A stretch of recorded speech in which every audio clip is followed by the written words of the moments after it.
Do you want to buy a car from an honest car dealer? What, that one? Where is he? I ain't no honest car dealer. Honest car dealer? Where's he gone? He's gone. Right, I'll tell you a story about Aunt Edie. Aunt Edie was in a wheelchair. Her legs were no use. No use as legs anyway. But that wouldn't stop her getting about. Nothing would hold that lass back.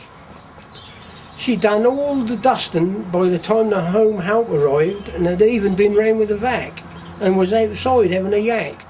She'd talk to the folks on the way to the shops and then catch them again coming back. Well, one Monday up at the lunch club, in a wheelchair with a tray on her knees, it was roast lamb, new potatoes, mint sauce and a few garden peas. She had best butter on the potatoes and she ate them with a big pat, but she spilt a bit on the brakes on the wheelchair and it all went downhill after that. Bus driver was lifting her off of the bus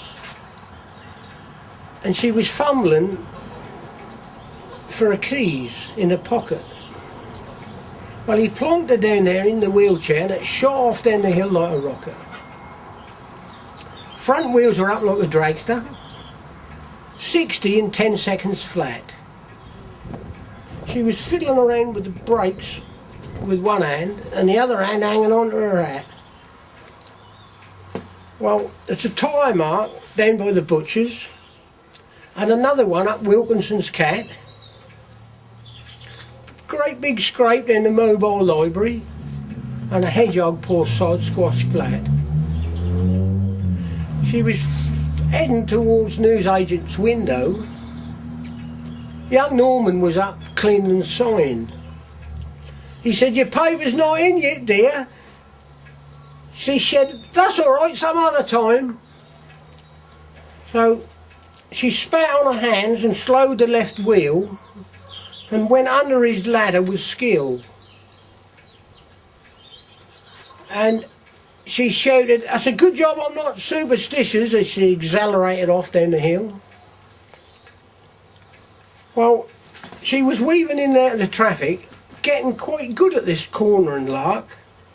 She overtook a truck, then she come unstuck, hit the grass verge and landed in park. Well, they found her face down in the duck pond and they said that surely she must have flown because the wheelchair was stuck in the railings and she'd done 50 yards on her own. Shut up.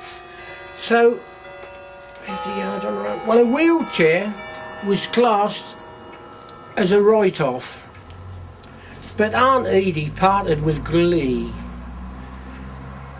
As she sailed through the air, she was heard to declare, "Geronimo and yippee!" Well, that's the sad tale of Aunt Edie. But she wouldn't want young ones to weep. Such a considerate old dear, 'cause this time of year, a bunch of flowers are quite cheap. Clack down, everybody, live a beer. Was that all right?